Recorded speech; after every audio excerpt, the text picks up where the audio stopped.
Bonsoir François. Olivier. Tout le monde attend la liste de Didier Deschamps demain, mais je vois que vous avez un petit papier, vous avez la vôtre. Allez-y, donnez-nous tout. Vous voulez que je vous donne les noms que Tout. Didier Deschamps va sortir demain? Tout. Bon, on va en parler. 23 joueurs et plus 7 réservistes. A priori, c'est ce qu'il va annoncer demain. Donc, je ne vais pas vous lire pas mal. les 23 noms quand Non, même. ça serait trop long. Ça serait un peu trop long. En revanche, évidemment, il y a un nom qui va être très attendu, c'est celui d'Hatem Ben Arfa.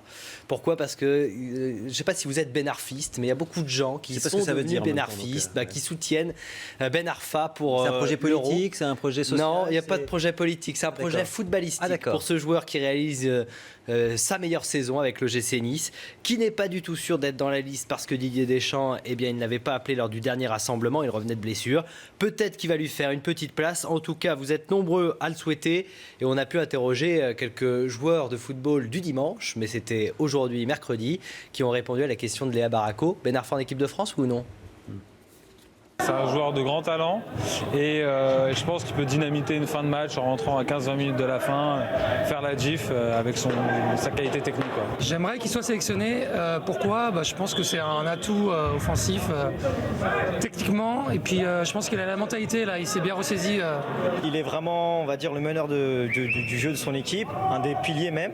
Donc je pense que vu la saison qu'il fait cette année, il doit être sélectionné et j'espère que Didier Deschamps va le sélectionner. Oui, pour son talent, pas forcément pour l'état d'esprit. Mais bon, ouais, au final, je pense qu'on a besoin de lui.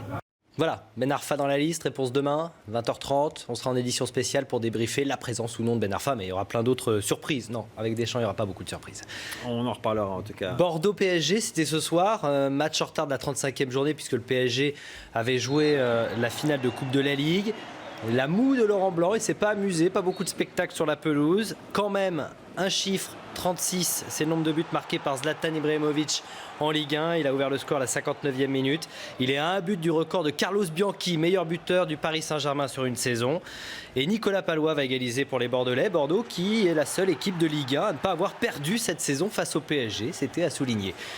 Comme je vous vois un petit peu déçu suite à ce match nul, un but partout, forcément. Je vais vous montrer un but, celui ce soir d'Eden Hazard, l'attaquant belge de Chelsea, qui revient en forme au bon moment juste avant l'Euro. Il a marqué contre Liverpool, il y a eu un partout, score final. Regardez le petit bijou qu'il nous a mis, l'ancien Lillois. Waouh. Voilà, il se balade dans la défense des Reds. C'est plus un hasard à ce niveau-là. Tout à fait. C'est du Ça, talent. je crois qu'on l'a déjà fait. Oui, je pense qu'on l'a déjà fait. Vous avez raison, je suis désolé. Non, y a pas de J'avais problème. pas mieux. C'est pas mal. En fait, les 40 ans de quoi demain?